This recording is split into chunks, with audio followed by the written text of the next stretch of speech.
Prepare to bask in unprecedented glory, because today I'm going to be reviewing the Marvel Legends Black Panther movie wave.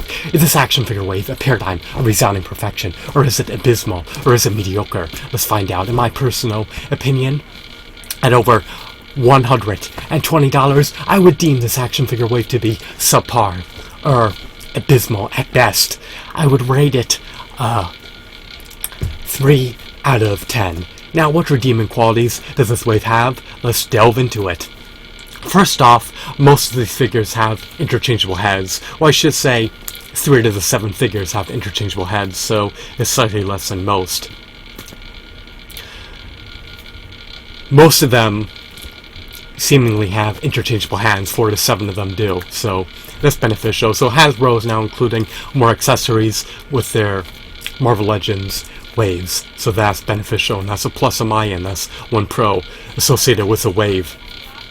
Furthermore, you can see that these figurines have other various accessories, such as weapons that they can utilize and wield, so that's beneficial as well, and that appeases the avid, devout Marvel Legends fan. What else? These figures are sturdy, they're durable, that's always good, but when we look at them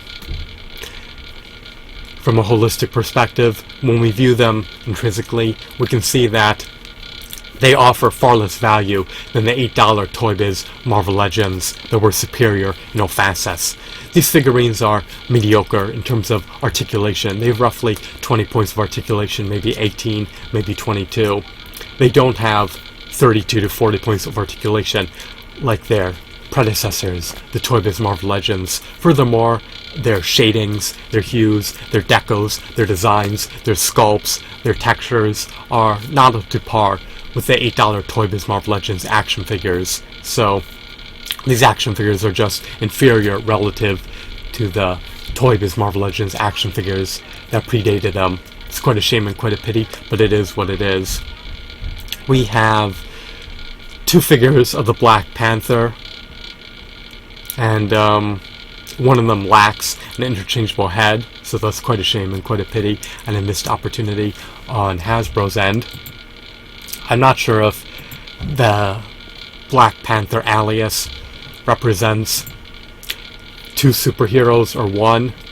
One of these action figures is Black Panther. I believe it's the one located in the upper left hand corner of this image. The other one I believe is Eric Killmonger. That may be the real name of the Black Panther. I'm unsure of his moniker. Let's move on. These 2 action figures at best seem to be mediocre. They just don't warrant that hefty, exorbitant, lofty $20+ price tag, so I can't vindicate buying them. I'm going to forgo buying them. If they drop down to $10, if their price is plunged to $10, and I'm still not going to consider buying them. We have this Black Bulk figurine. I love his visage. I love his facial expression. He looks like he's about to go into frenzy and terminate his adversaries. His alternative head is more of a neutral, vacant expression. It also is a bit more stern. It's too bad we don't get more heads, but there's just not enough value in there for me to justify buying him for $20+. And his little wings that are protruding out, that are flapping out, they look cheap, they look shoddy. I do like the idea that he has fisted hands. He doesn't have semi-fisted hands, he doesn't have open hands, so that's always good. The Namor action figure is not donning any clothes, with the exception of his trunks. I don't like action figures being naked or bare. I'd prefer if he had some clothing on. I'd prefer if he had a painted weapon that had more than one color scheme. And I'd prefer if he also came with fisted hands so that he could pummel his adversaries to death.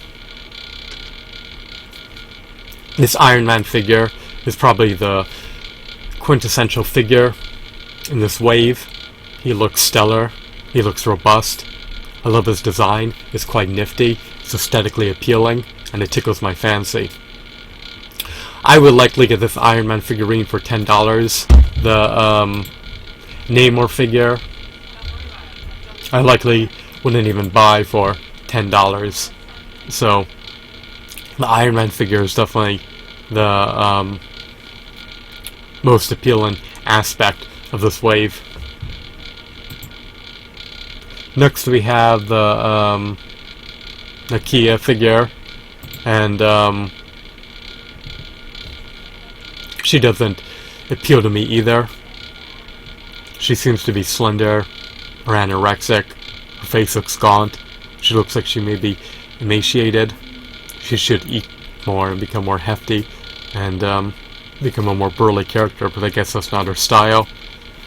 That's not part of her character per se, but I like to see my figurines bulked up and more muscular and more masculine, but you can't expect that with a female character all the time, unless you get someone like Power Girl, part of the DC-UC action figure line. But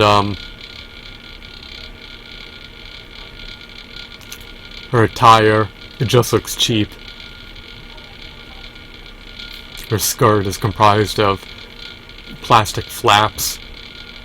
Her belt cannot be removed. Her weapons only have one color scheme. They're gray, they look dull.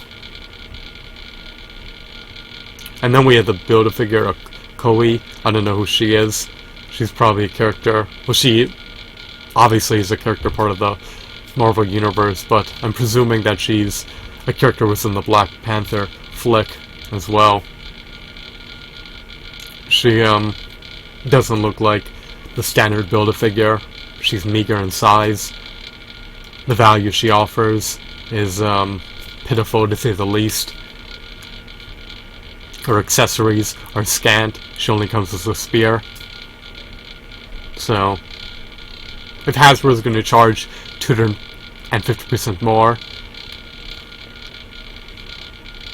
than the retail price of the Toy Biz Marvel Legends action figure, then these action figures should be chock full of accessories. They should have superior decos, they should have superior paint applications, they should have refined shadings, they should have refined textures. They need to be a far higher quality. They can't just be subpar or mediocre. So I'm not going to buy any of them for $20+. The only figure that I'll consider buying at the $10 price range is Iron Man. The rest of the wave is not worth it from my objective bias perspective. I mean, I have to use Toy Biz Marvel Legends action figures as benchmarks for comparison, and in this situation I just can't vindicate buying any of them for 250% more the retail price of the Toy Biz Marvel Legends action figure. So, I hope that you found this video to be enthralling and fascinating. Have a wonderful, marvelous day. Goodbye.